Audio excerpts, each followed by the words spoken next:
Hello students, अभी हमारे पास यहां पर टॉपिक है magnetic field due to current carrying solenoid. हमारे पास एक सोलेनॉइड है, that solenoid which contains current. तो एक करंट कैरिंग सोलेनॉइड हमारे पास है और उस करंट कैरिंग सोलेनॉइड की वजह से बनने वाली मैग्नेटिक फील्ड इंटेंसिटी हम सबको कैलकुलेट करनी है।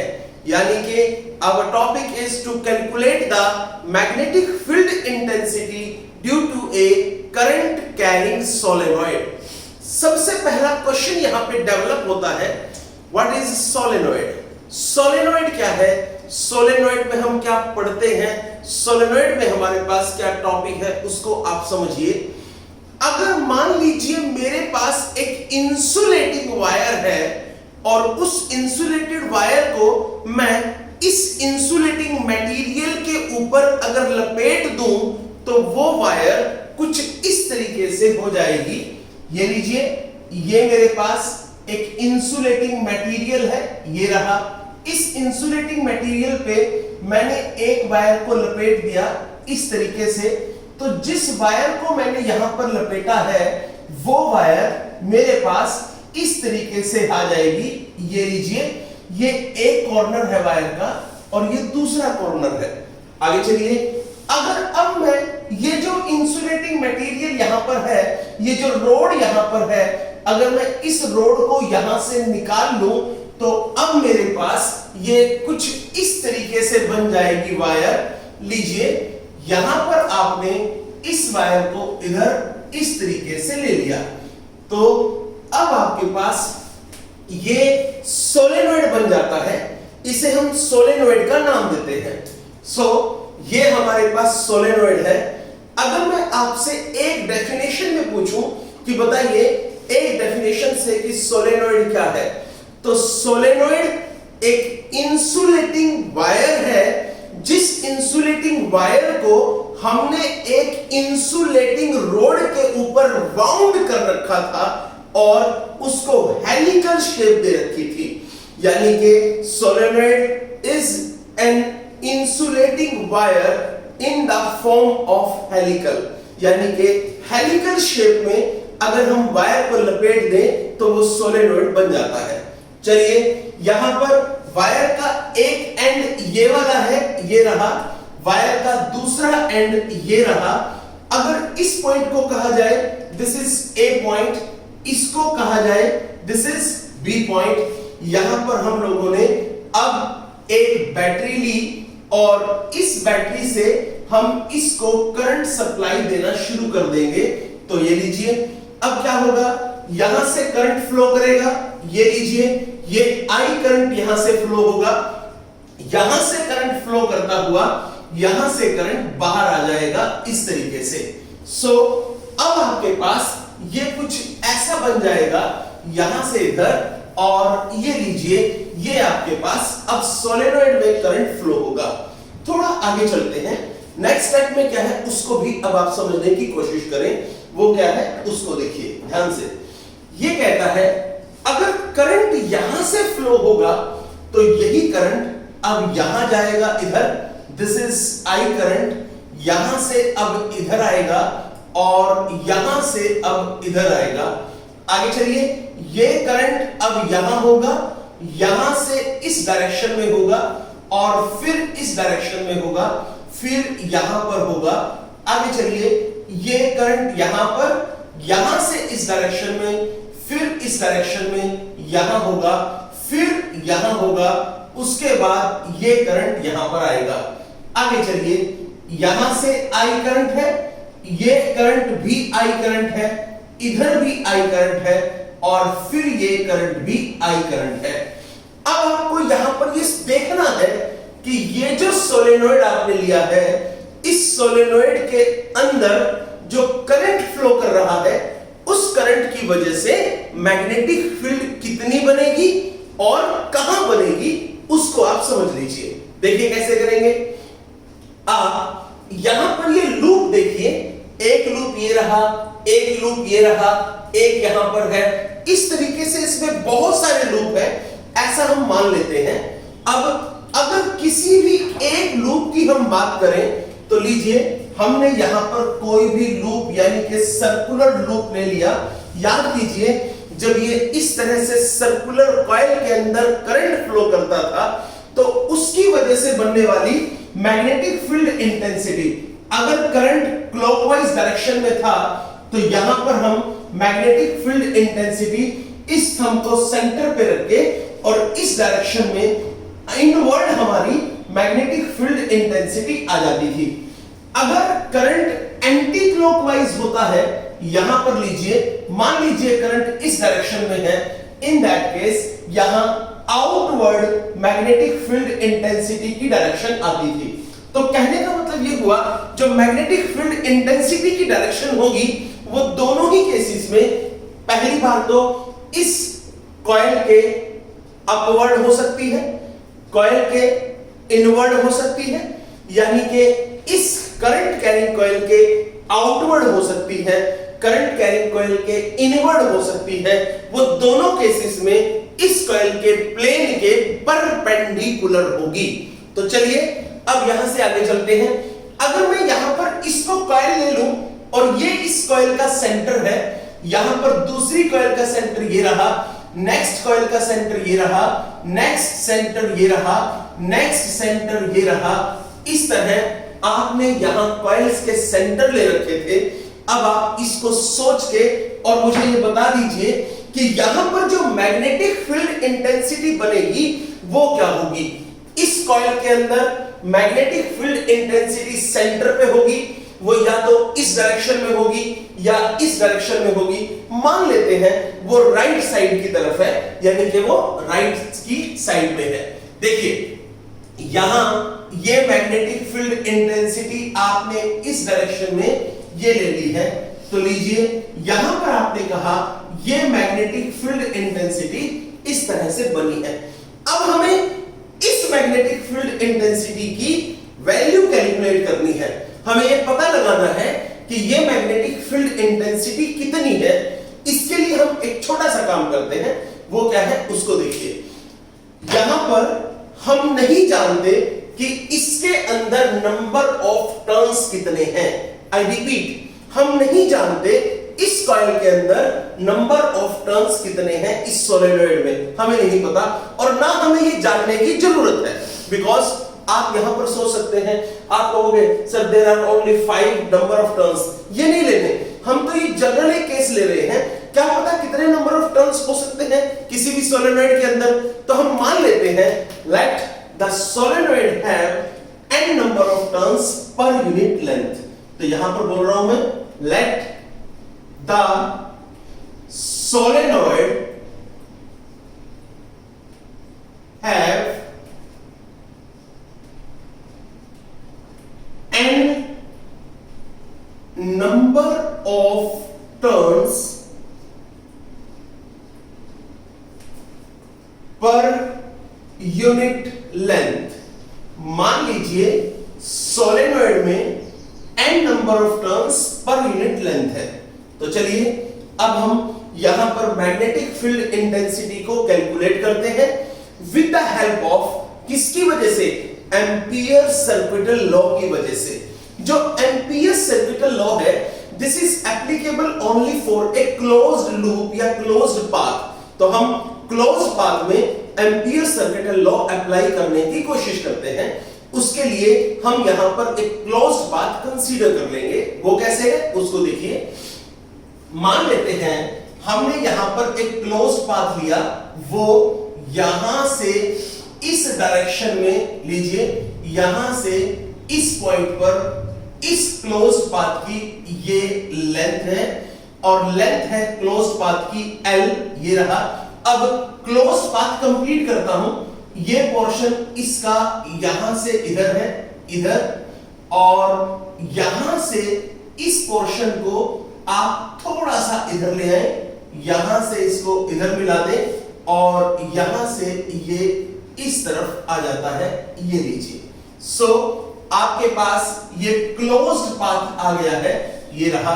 This is point is P, this is Q, this is R, this is S। तो ये लीजिए, ये आपके पास पी क्यू आर एस एक क्लोज्ड पाथ है। इसमें जो ये वाली लेंथ पी क्यू लेंथ है, दिस इज एल, तो पी क्यू की जो लेंथ है वो आपने यहां पर एल ली है, ये लीजिए। अब हम थोड़ा आगे चलते हैं। अब आप इस क्लोज्ड पाथ के लिए, ये जो क्लोज्ड पाथ लिया, इसके लिए आप मैग्नेटिक फील्ड का लाइन इंटीग्रेशन लीजिए। वो कैसे होगा उसको देखिए। यहां पर हम लिखेंगे this is B vector dot D L vector, ये रहा फॉर सर्कुलर पाथ। कौन सा? P Q R S. P Q R S circular path के लिए आपने मैग्नेटिक फील्ड का लाइन इंटीग्रेशन किया है। कैसे होगा उसको देखिए। अब यहां पर this is B vector dot DL vector, यहां पर क्या होगा? P से लेके Q, ये रहा। आगे चलिए, next is this is Q से लेकर R, एक हुआ, ये रहा। कितना है? B vector dot DL vector. आगे चलिए, और क्या है? R से लेकर S, ये हुआ। This is R to S B vector dot DL vector.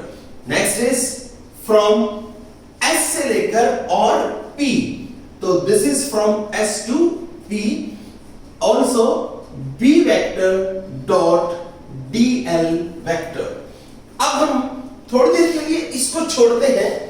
P से लेके Q को अभी आप छोड़ दीजिए। अभी आप बात कीजिए Q से लेकर R। चलिए, यहां पर Q है, यहां पर R है। अब आप इस वायर का जो ये आपने यहां पर ली है, मान लीजिए आपने ये प्रॉपर इस लेंथ को लिया, ये लीजिए, ये लेंथ आपने ली है। यहां से लेकर यहां तक की टोटल लेंथ आपके पास L है। इसका एक छोटा सा पार्ट आप ले लीजिए। आपने यहां पर इसका छोटा सा पार्ट कंसीडर किया, ये रहा। इसकी लेंथ हमने DL लेंथ ले ली, ये रही। और यहां पर इस पोर्शन में हमने इस तरफ लिया। अब आप इस चीज को जरा ध्यान से समझिए, जो मैं आपको यहां पर प्रॉपर समझाने जा रहा हूं। मैं Q से लेकर R तक का पार्ट लूंगा, तो Q से लेकर R तक के पार्ट में ही मुझे ये छोटी सी लेंथ यहां पर कंसीडर करनी है। लीजिए, ये मैंने यहां पर एक छोटी सी लेंथ DL कंसीडर कर लिया। हम इसको कहेंगे, यहां पर हमने एक एलिमेंट ले लिया, this is of length DL। और जो मैग्नेटिक फील्ड है, मैग्नेटिक फील्ड तो ऑब्वियसली उसकी डायरेक्शन तो आपको पता है। मैग्नेटिक फील्ड की डायरेक्शन तो ये रही जो आपको यहां पर मिली है। अब आप एक बात बताइए, मैग्नेटिक फील्ड इंटेंसिटी की डायरेक्शन ये रही, DL वेक्टर की डायरेक्शन ये रही। दोनों के बीच में एंगल कितना है? दोनों के बीच में एंगल है 90 डिग्री। अब आप इसको जरा ओपन कीजिए, क्या बनेगा? This is B DL cos of 90, और cos 90 जीरो होता है, तो आप यहां पर कहेंगे दिस इज जीरो। कारण क्या है? क्योंकि थीटा की वैल्यू यहां पर क्या है? 90। आगे चलिए, अब हम S से लेकर यहां पर R से लेकर S तक की बात करते हैं। ये रहा। देखिए, जो मैग्नेटिक फील्ड होती है वो सोलेनॉइड के अंदर ही होती है, सोलेनॉइड के बाहर कोई मैग्नेटिक फील्ड नहीं होती। इसलिए यहां पर ये जो R से लेकर S है, ये सोलेनॉइड के बाहर है, और सोलेनॉइड के बाहर मैग्नेटिक फील्ड नहीं होती, तो B की वैल्यू जीरो है। अगर B की वैल्यू जीरो है, तो ये कंप्लीट वैल्यू भी यहां पर जीरो ही है। आगे चलिए, नेक्स्ट इज, यहां से अगर हम आए तो S से लेकर P तक की बात करते हैं। ये S है, ये P है, और अगर आप इसका भी एक छोटा सा एलिमेंट कंसीडर कर लें, ये इस डायरेक्शन में है, दिस इज DL वेक्टर, ये हुआ। मैग्नेटिक फील्ड इस डायरेक्शन में है, ये रही। तो आप सोचिए, DL वेक्टर इधर है, मैग्नेटिक फील्ड इधर है, दोनों के बीच में एंगल अभी भी 90 डिग्री ही है। तो सोचिए, यहां पर लिखेंगे BDL cos ऑफ 90, और cos 90 जीरो होता है, तो ये वाली वैल्यू भी आपके पास यहां पर ड्यू टू एंगल 90 ये 0 बन जाता है। सो ये वाली वैल्यू 0 हुई बिकॉज एंगल 90 है। यहां पर ये भी 0 हुआ क्योंकि मैग्नेटिक फील्ड बाहर होती नहीं है। उसके बाद यहां पर भी 0 हुआ क्योंकि ये वाली भी थीटा की वैल्यू 90 डिग्री है। यानी कि ये सब खत्म हुए क्योंकि इन सब की वैल्यू 0 हो गई है। अब हम यहां पर सिर्फ बात करते हैं B वेक्टर डॉट dl की, लेकिन किसके लिए? P से लेके Q तक के लिए। लीजिए ये P पॉइंट है, ये वाला Q पॉइंट है। अब आप P से लेके Q तक की ही बात करो। वो कैसे करेंगे उसको देखिए। दिस इज नाउ, सबसे पहले B vector dot dl vector में क्या करना है, एंगल की बात करते हैं। वो देखिए क्या है, आप इसको समझना। यहां पर P से लेके Q तक जो लेंथ L दे रखी है उसमें से कहीं से भी छोटा सा पार्ट आप कंसीडर कर लें। लीजिए हमने यहां पर एक छोटा सा पार्ट इसका लिया, ये रहा, और इस छोटे से पार्ट की लेंथ कही, दिस इज लेंथ dl। आगे चलिए, तो ये लेंथ dl है और यहां पर जो हम अगर देखें लेंथ dl ये रही, मैग्नेटिक फील्ड भी इधर ही है। तो आप बताइए dl वेक्टर और मैग्नेटिक फील्ड के बीच में एंगल कितना बना है? तो बच्चों dl वेक्टर भी इसी डायरेक्शन में है, मैग्नेटिक फील्ड भी इसी डायरेक्शन में है, दोनों के बीच में एंगल 0 बना है। जब दोनों के बीच में एंगल 0 बना है, इन दैट केस आप इसको यहां पर कह सकते हो this is B dl cos of 0, कहां से कहां? P से लेके और Q तक। चलिए अब हम थोड़ा और आगे चलते हैं। यहां पर क्या बना? दिस इज B इंटू ये जो dl है ये आप यहां रखो और P से लेके Q तक ले लो। अब आप एक बात बताइए, आपने P से लेके Q तक लेंथ का एक छोटा सा पार्ट ले लिया, जब इंटीग्रेशन करेंगे तो आपको कंप्लीट लेंथ ये वाली मिल जाएगी, और कंप्लीट लेंथ की वैल्यू कितनी है? L। तो आप कहोगे यहां से this is B into L, this is what? Equation number first, ये हमारे पास आ जाती है। आगे चलिए, now according to Ampere's law, अगर हम एम्पियर्स लॉ की बात करें तो एम्पियर्स लॉ के अकॉर्डिंग क्या होगा? दिस इज यहां पर B vector dot dl vector is equal to mu naught into I। अब क्वेश्चन ये है I करंट कितना लिया जाए यहां पर? कारण क्या है? कारण ये है यहां पर तो आपने बहुत सारे लूप लिए हैं और उन लूप्स में हर एक लूप में I करंट है। तो क्वेश्चन है कि टोटल करंट यहां पर कितना बना? तो आप सुनिए इस चीज को। आप जानते हैं सोलेनॉइड में n number of turns per unit length है। अगर सोलेनॉइड में एक यूनिट लेंथ में n नंबर ऑफ टर्न्स है तो सोलेनॉइड की लेंथ यहां पर L है। तो बताइए L लेंथ में कितने नंबर ऑफ टर्न्स होंगे? तो देखिए अगर यूनिट लेंथ में n नंबर ऑफ टर्न्स हैं तो L लेंथ में होंगे n into L number of turns. एक टर्न में करंट है I, तो n इंटू L टर्न्स में करंट होगा n into L into I। चलिए इसलिए मैं यहां पर लिख दूंगा this is n into L into I, ये रहा। This is equation number second. Now from equation first and second, equation first और सेकेंड की बात करें तो this is B into L is equal to mu naught n into I into L। इस L से ये वाला L यहां पर कैंसिल हुआ, सो दिस इज ये L से कैंसिल हुआ, B की वैल्यू आ गई mu naught into n into I। ये आपके पास यहां पर मैग्नेटिक फील्ड इंटेंसिटी की वैल्यू आ चुकी है। सो अब हमने सोलेनॉइड की वजह से, सोलेनॉइड में जो करंट है उसकी वजह से बनने वाली मैग्नेटिक फील्ड इंटेंसिटी को कैलकुलेट किया। हमें यह भी पता लग गया कि जो मैग्नेटिक फील्ड होती है वो सोलेनॉइड के अंदर ही रहती है, सोलेनॉइड से बाहर मैग्नेटिक फील्ड मूव नहीं करती। इसके अंदर आपको ये वाला पॉइंट समझना जरूरी है, because n number of turns per unit length है, n लेंथ में जो नंबर ऑफ टर्न्स होंगे they will be n into l। तो यहां पर n into l number of turns हुए, एक टर्न में करंट I है तो टोटल करंट बन गया n into l into I।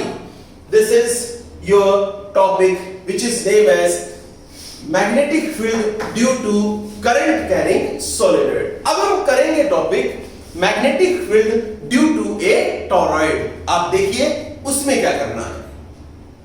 देखिए स्टूडेंट्स, अब हमारे पास यहां पे जो टॉपिक है दिस इज टॉरॉइड। अब हमें magnetic field due to current carrying toroid calculate करनी है। आप समझ लीजिए, पहली बात हमारे पास यहां पर है कि टॉरॉइड कैसे बना और टॉरॉइड किसे कहते हैं। उसके लिए आपको जानना जरूरी है कि सोलेनॉइड कैसे बना। हम अगर एक इंसुलेटेड वायर ले ले, एक इंसुलेटेड वायर का मतलब है कि एक ऐसी वायर जिसके मटेरियल पे आपने इंसुलेटर लगा रखा है, यानी कि हमारे घरों में जो वायर यूज होती है जिसके ऊपर इंसुलेटर हमने लगा रखा है, उस वायर को हम किसी इंसुलेटिंग मटेरियल पे अगर लपेट दें और लपेट के वो एक हेलिकल फॉर्म में आ जाए, जैसा हेलिक्स या जैसा स्प्रिंग होता है, जो हम स्प्रिंग यूज करते हैं, हमारे पेन में स्प्रिंग होता है, तो जैसा वो स्प्रिंग होता है वैसा ही हमारे पास हेलिकल फॉर्म में अगर वो स्प्रिंग की तरह आ गई वो वायर, तो उसके अंदर जब हम करंट फ्लो करा देंगे then it will be a solenoid. अगर करंट फ्लो नहीं कराया तो वो जस्ट एक हेलिक्स है, अगर करंट फ्लो करा दिया तो वो सोलेनॉइड है। और सुनिए, अगर आप उस सोलेनॉइड को सर्कुलर शेप में ले लें जैसा यहां पर मैंने लिया है, then it will be a torrid.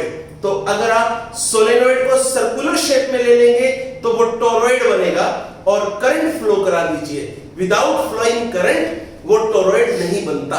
आगे चलिए, आप एक बात और बताइए, मैंने अभी बताया आपको कि जो सोलेनॉइड के अंदर करंट होता है उस करंट की वजह से मैग्नेटिक फील्ड बनेगी, वो मैग्नेटिक फील्ड सोलेनॉइड के अंदर होती है और इस डायरेक्शन में दिस इज I और यहां से करंट बाहर आया, दिस इज ऑल्सो I, ये करंट यहां पर बना, उसकी वजह से मैग्नेटिक फील्ड ये आ गई।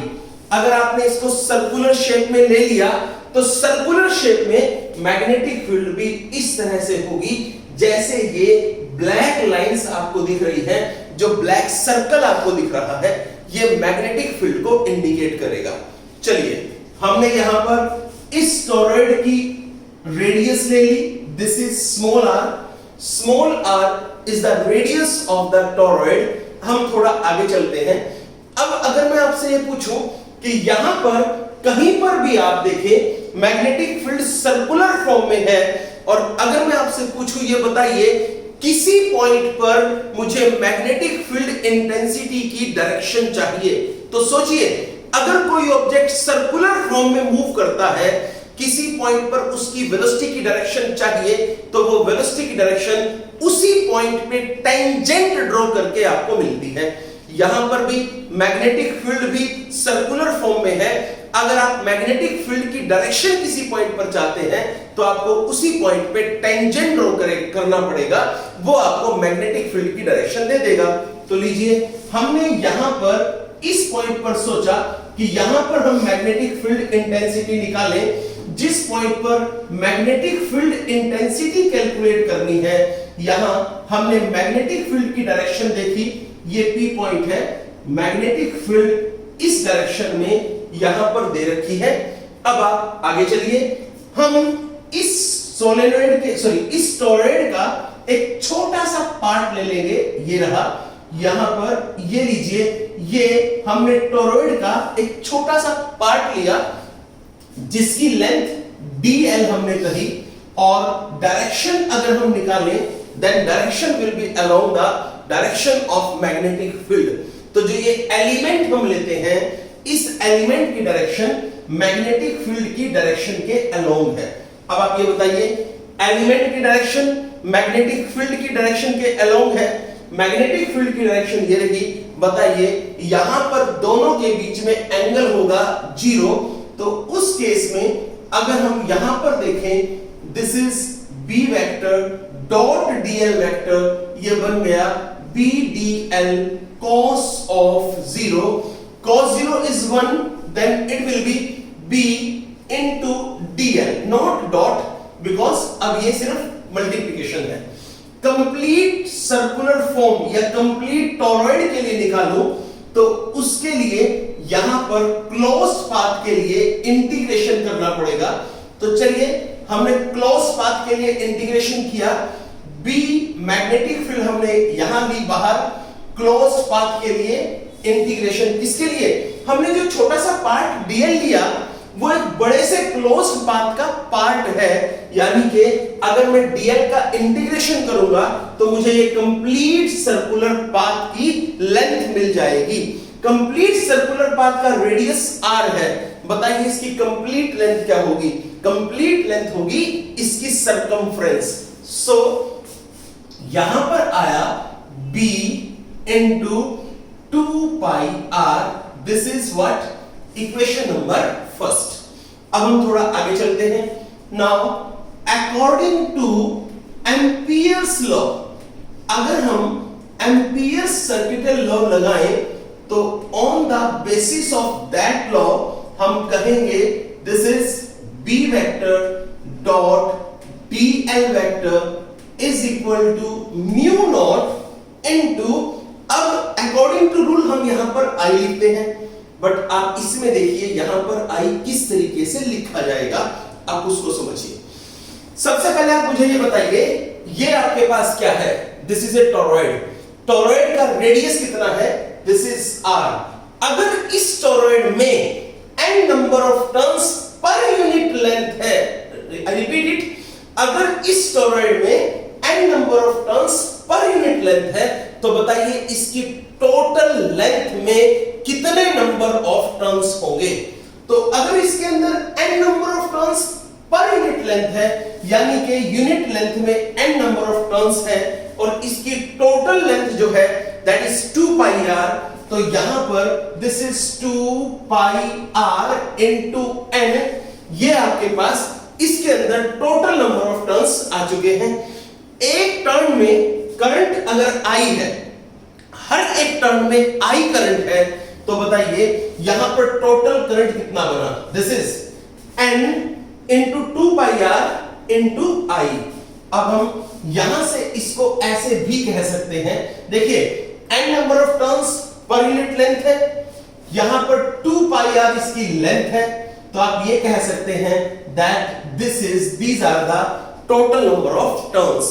यहां पर आप इसको हटा के टोटल नंबर ऑफ टर्न्स यानी कि कैपिटल N लगा सकते हैं, तो आपने यहां पर कैपिटल N लगा दिया इनटू I, आपके पास ये हुआ।